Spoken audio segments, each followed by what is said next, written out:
Hello, I'm your host Jim McClean. Welcome back to another episode of the Banterflix Movie Review Show. Yes, I'm back in the studio, viewers.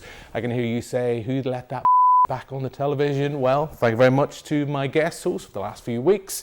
While you pause for breath, let's see what movies we'll be talking about tonight. We'll be reviewing Joker, Folie, which is out in cinemas now. I'll be chatting with director Dominic O'Neill about his movie Haunted Ulster Live. And our pick of the screams for spooky season continues with Gav Logan from Fright Club NI's latest choice, Haunt. So that's what we've lined up for you in the studio. Yes, viewers, Rafiki somewhere is holding up a young lion to say the king is back. I'm back in the big chair. So before we go any further ado, let me introduce my guest. So I'm joined by Doctor Nicole Hamilton. Hello. And one of the lovely co-hosts who stepped in while I wasn't feeling too well, Adam Neeson. Hello, Jim. And at this point, I should also thank Robert J. Simpson, Joe McElroy, and the lovely Bill Taylor. All did a great job, but the king is back. Without any further ado, let's talk about some movie news.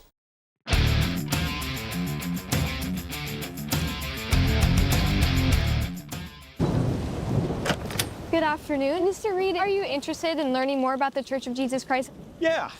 Wow! No, you read more than we do. No, seriously, Mr. Reed. Mr. Reed.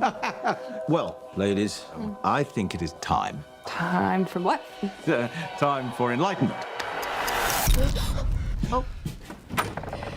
Mr. Reed?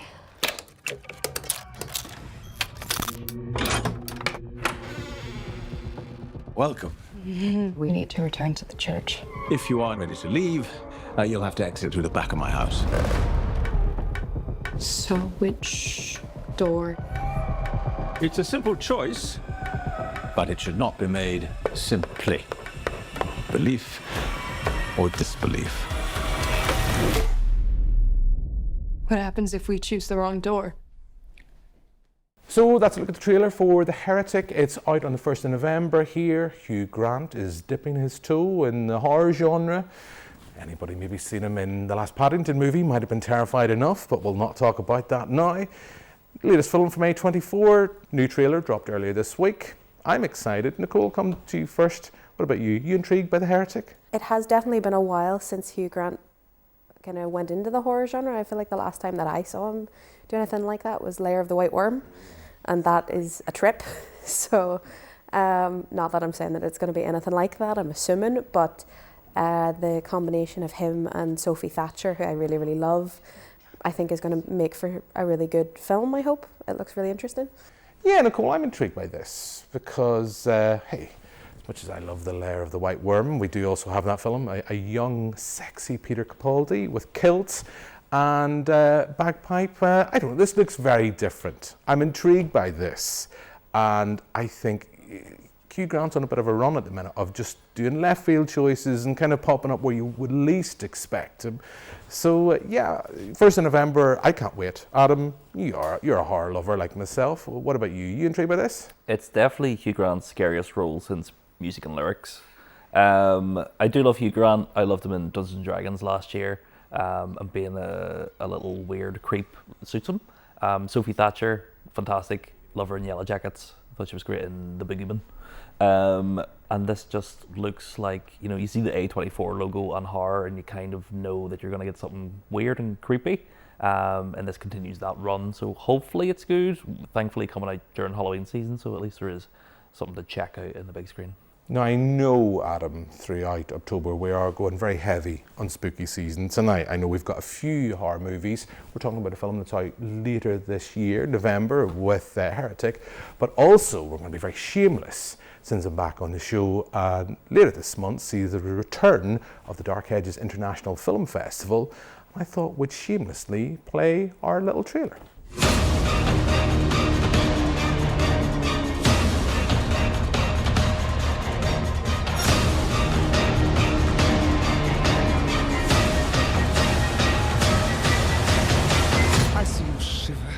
With anticipation.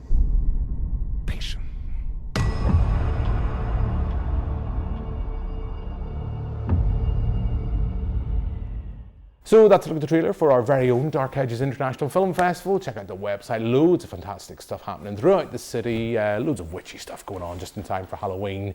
That's things that are still to come. Let's talk about a movie we have seen this week with Joker, Folie, Adieu.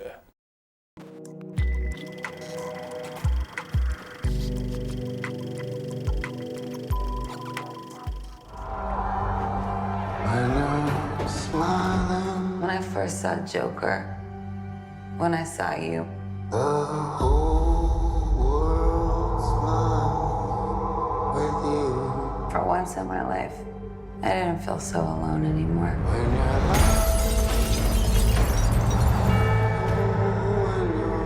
laughing, the sun comes shining. So that's a look at the trailer for Joker, Folie, Adieu. Joaquin Phoenix is back as Arthur Fleck from the 2019 feature, which is a huge blockbuster success. Won awards at the Venice Film Festival, other festivals I think as well. Now we have the sequel that has been long in the works, long muted pretty much since that first film proved to be such a success at the box office. Joaquin Phoenix is back, as I say. This time he's joined by Lady Gaga as the Harley Quinn of this Elseworld, I guess we'll call it, venture for Joker. So Nicole, start with you. What do you think of this? I wasn't a fan of the first one, so whenever it came out that Lady Gaga was going to be in it, I was kind of hopeful because I thought she's somebody that I really love and find just a really interesting and charismatic performer and actor. So I thought that she would add a lot of like interesting dynamics to the film and to the character of Arthur Fleck. So I started off kind of hopeful at the start of the film. And then as it went on, it kept going and I didn't enjoy it. I find it quite dull.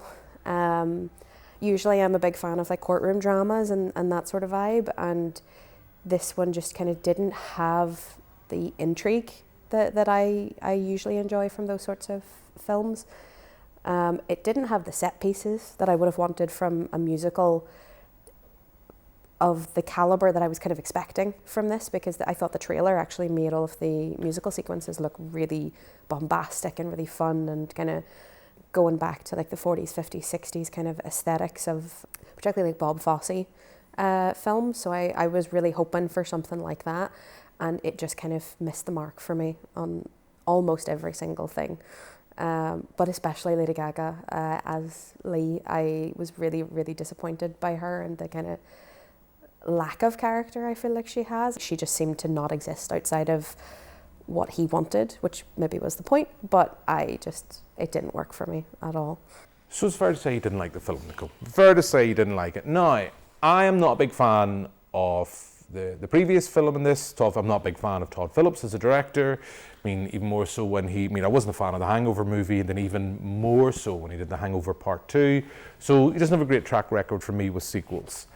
Perversely, there's something about me, maybe I didn't mind this. I went in with absolute zero expectations. I agree with everything you say, apart from I do think there are some individual great moments in the film. I think there's some great performances. I think Joaquin Phoenix is always watchable. I think there's a couple of individual moments. There's a courtroom dance musical number I thought was fab. I genuinely thought was fab. I wanted more of that. The thing with the musical, and I love musicals, you have to get your cast, your talent on screen to be able to go from talking normally to we are now, to suddenly singing for no apparent reason and everyone's in full gusto. I don't think Folie Adieu does that. I understand why they're trying to do that, in the sense that we have Joker, Lee, other characters in this are trying to use music as a healing mechanism to kind of to get in touch with their fractured psyche, whatever way you want to put that, and deal with their issues and their trauma. Interesting idea. I applaud what it tried to do, and that it tried to do something a little bit different, and the fact that Todd Phillips, yes, you can still see all the reference points, but this is him trying to do something on his own, where in the last movie he cloaked that in Scorsese's Taxi Driver and King of Comedy, which I think earned it a lot of good grace.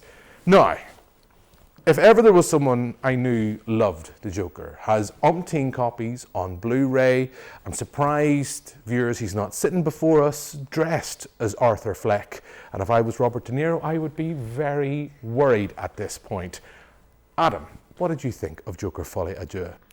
As a man who hates the Joker, the first movie, like you say, it has a lot of interesting ideas, but it feels like a movie that's both ashamed to be a sequel and ashamed to be a musical. Like you said, I was expecting some Bob Fosse references because at the start you see a poster for Sweet Charity, which I was like, oh, hold on. And then there's a reference to The Umbrellas of Cherbourg that I was like, oh, maybe Todd Phillips has his head screwed on for this one. And then the movie just kind of keeps going and going and going, and there is no through line to each scene. It just happens and happens. Then you get to the courtroom scene and he's doing the Charlie Kelly bird law voice that just had me thinking, why am I sitting watching this? But, you know, there is good performances in it. You know, Joaquin Phoenix can really do no wrong, although he does feel in autopilot a bit. Lady Gaga, again, autopilot, but she's still a great actress and a great performer. The plot overall isn't really necessary, and like you're saying, it is a good idea.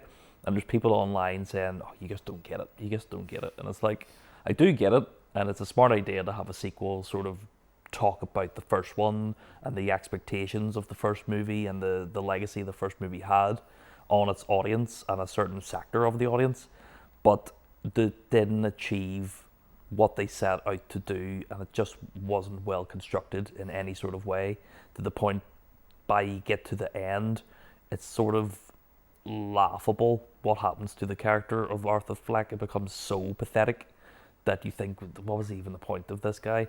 And famously on the podcast, I've talked about watching the Joker 3-4 times in the cinema because I didn't know if I enjoyed it or not. Whereas sitting in this, I was like, I could walk out right now if I didn't have the review this because it's that bad.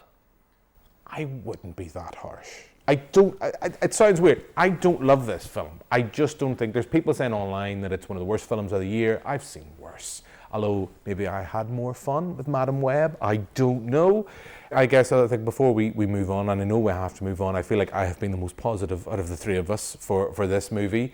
I guess the first film was done before James Gunn was brought in. That has probably steered some direction, but it's still, this year has seen so many films, I've mentioned Madam Web jokingly, that it just baffles me. And we always talk about it's a miracle that movies get made.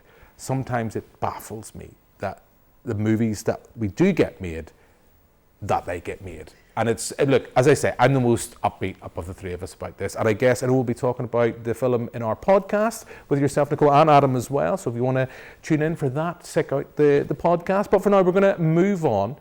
And earlier this week, I got a chance to speak with local filmmaker Dominic O'Neill about his new film, Haunted Ulster Live, which is available from the 14th of October to rent or buy on VOD services.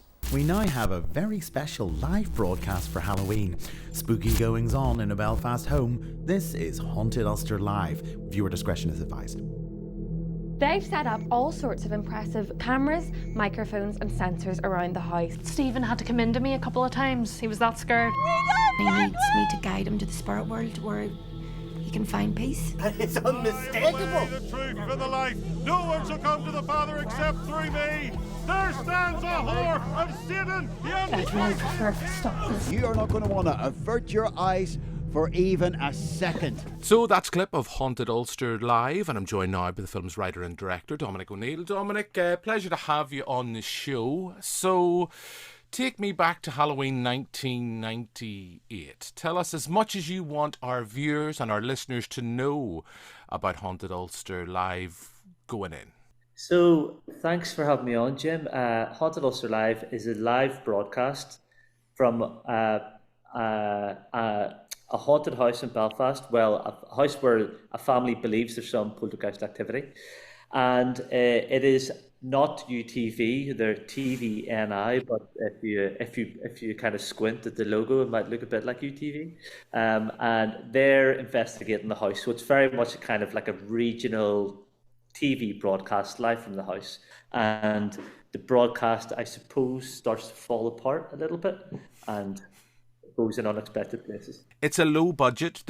We always say that it's guerrilla filmmaking at its finest. You rely on a lot of goodwill from people. As I always forget who says the quote, "It's a miracle any movie gets made." So tell me, Dominic, how did this movie get made? Well, I started properly writing the script March 2020. I don't know if you remember March 2020, but something else significant happened. So I think a lot of screenwriters and filmmakers started new projects in March 2020. And then 2 years of working on the script with my producer, Will McConnell, talking to actors, talking to, like possible distributors and festivals and taking it to marketplaces. We finally worked up a project that we thought was cheap enough that we could do ourselves in a small period of time. We got on some amazing cast and crew. It helped that lockdown was on and off because a lot of cast and crew didn't have big, long jobs on, so they could sacrifice a week to work for much less than they would normally get, which was kind of how we made it. We made it in 6 days. If we had been shooting it in 3 weeks, we would never have got the cast and crew that we got.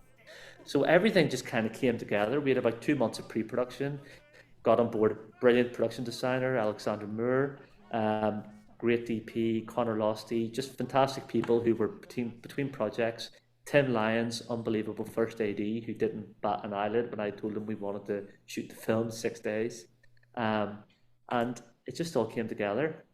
And that's not even mentioning the cast, who I'm sure you'll agree are like the highlight, because the cast sell it, they really, and I made sure everybody knew this is funny, but it isn't really a comedy. Like it's not a parody. We're kind of like, it's a little bit of a love letter to like that kind of TV, but there's no winking at the camera. Everybody plays it pretty much straight. And that's something that I'm very happy with, because I think that's what kind of sells the realism of the broadcast a little bit before things go crazy. It's had a pretty successful festival run. I know Fright Fest, Belfast Film Festival, further afield. What's been the festival's journey like as now we prepare for the next stage as it goes out to VOD release? You're right. Fright Fest, incredible. For anybody to have their film screened in Leicester Square is obviously like a career highlight. The other thing about Fright Fest is it's got such a name in the horror world that as soon as you get into Fright Fest, your film's got a little bit of weight behind it. You start getting emails from people, you get interested parties, which is invaluable. Halloween night, Belfast Film Festival last year to a packed Screen 1 in the QFT was definitely a highlight. I think the other things are when your film plays in theaters all over the world, like in San Francisco or Mexico or Brazil, just festivals that you can't necessarily go to, but you get such a buzz knowing that all over the world are seeing it, and you gotta wonder what they make of it. Anyone watching, listening to this can seek it out and watch it at home, maybe even on Halloween night if they're brave enough. Yeah, absolutely. 14th of October. It's brilliant. Knowing that it's out in the world, knowing that I can stop banging on about it and people can just actually watch it is great. And then it's out of our hands. It's in the public domain, and I'm excited to see what people make of it. Thank you very much, Dominic. Cheers, Jim. Thank you. People say if there were black footprints beside your bed, it means you'd been there.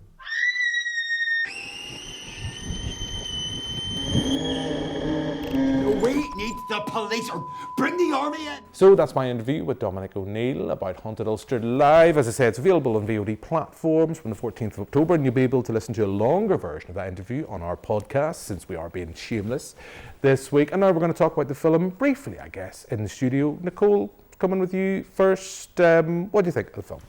So I was a wee bit sceptical going into it, just because I kind of thought that it would basically just be a Ghost Watch rip-off, and it almost kind of is. I wouldn't go as far as to say rip-off now, because I actually have a lot of very warm, fuzzy feelings to this movie. I ended up really, really enjoying it. It very much takes a lot from Ghost Watch, but but in a very, very Northern Irish way that just adds a lot of personality to it and makes it just really fun, especially for a Northern Irish audience. So yeah, I just ended up having a really, really good time with it. It scared me a couple of times as well. It got a couple of jumps out of me too. And I just was really pleasantly surprised by how much I ended up enjoying it. I, like you, really pleasantly surprised by this film. And I say that because I've been really nervous about it since I first heard about it. Because Ghostwatch is something that is very special to me. It's something that absolutely traumatized, terrified me when I was younger. But here we get a film that is very much from the start holding a candle to that. I would say from about the halfway point, maybe even before that, it starts to do its own thing. I was really impressed by it. It works, it's effective, it's funny, it's scary, it's Northern Irish, but not too Northern Irish. I think outside of here, you get a sense of it's a love letter to local TV, and that low budget kind of, we all know everywhere in the world has their local channels, their local stations, their locally produced programs, and they'll always have a soft spot. So yeah, really impressed by this, really enjoyed it. Adam, key thing, are we going to make this a 3 for 3? Or indeed, thought it was great. Like you both said, Ghostwatch heavily influenced on this, but it's to a testament to it. This movie plays it straight, where it never feels like a mock or a spoof of Ghostwatch. It plays it straight. Very funny. You know, you have references like the WNUF Halloween special, and even towards the end, I kind of felt a reference and a nod to Twin Peaks: The Return. Plot-wise, that's hopefully not a spoiler. But yeah, great performances all around. The lead character of Jerry had me laughing at some of his under his breath comments about people and things. Like you say, Nicole, are very Northern Irish, but this is a movie that can play to a wider audience because it is very, you know, everybody has their own local access TV, you know, station, and you can understand the language of the type of TV show they're making, especially with the rise of the haunted house TV shows of the 2000s. But this is fantastic. I thought it's definitely worth. I would have loved to see it on the big screen, but watching it at home really just felt right. And I love the fact, again with this, that we see, you know, behind the scenes, because you're seeing stuff when they're going for their VTs. I was intrigued, is this going to be, because there is some little mock ads. It's more so near the end, which I remember ads like that, particularly growing up here in Northern Ireland. But I just love it's like that sense of seeing, you know, behind the magic of it all going, as it's all kind of slowly descending into pure chaos. And of course it has a reference to the late great Gerry Anderson, presenter I absolutely adore. So that is Haunted Ulster Live. It's going to be available on VOD platforms to rent or buy here in the UK from the 14th of October.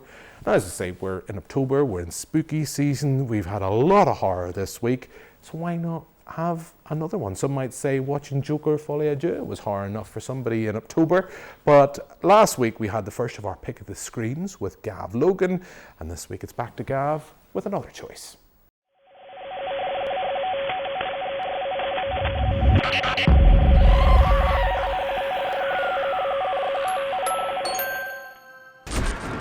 This cannot be ignored.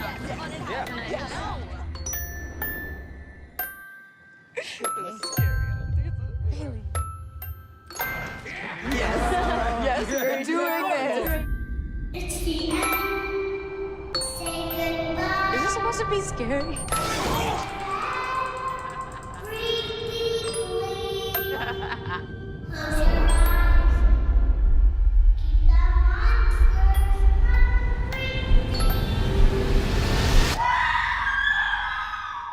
Hi guys, it's Gav here from the Fright Club, and I'm back with this week's pick of the screams. This week I've chosen a 2019 escape room inspired slasher, Haunt. I'm trying to do a bit of a tie-in with Terrifier here because there's at least 2 clowns in this film, and clowns are all the rage now, so there you go. This was written by Scott Beck and Brian Woods. It was also directed by them. You might know them because they also wrote a little film the year before this actually, called A Quiet Place, which made over $350 million for Paramount at the box office. So they know a little bit about horror. They are very talented writers. They wear their influences on their sleeves, and you can see it in this film as well. It's not the best film. It's a good slasher. It's quite low budget.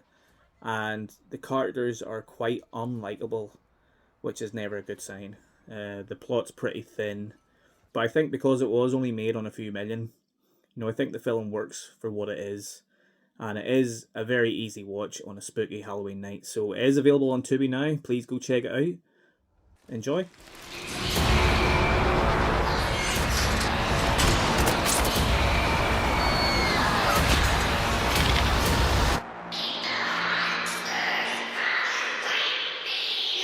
Do you want to see my face?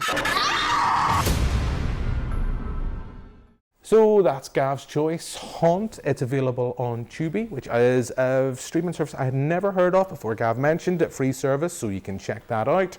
And here we have Haunt, group of teenagers, aren't the most likable of group of teens out there, but maybe just at that difficult age now where teenagers are annoying. Sorry to our teenage audience, but yeah, they find themselves in a haunted house. Is everything going on? Is it real? Is it not? Is something murky or seedier going on? I have mixed feelings about this. Adam, we always lead with Nicole so far. We're going to come to you first, Adam.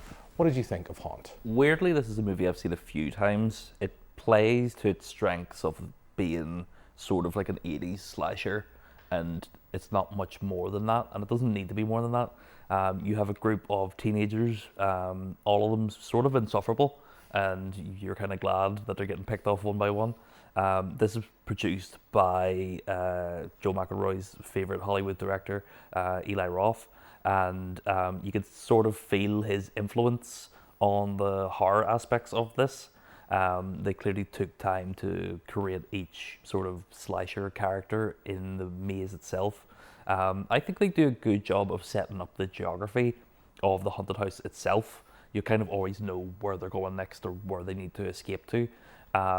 It is a good movie. It's, it doesn't reinvent horror in any sort of way, but it is fun. And like I say, it's if you just want a movie where you see teens getting killed off Jason style, it's not the worst pick you could watch this Halloween. I think once it reveals its hand fully, I think the tension kind of evaporates from everywhere. There's that sense of when you see films like what's actually going on. Is this an act? Is this a joke?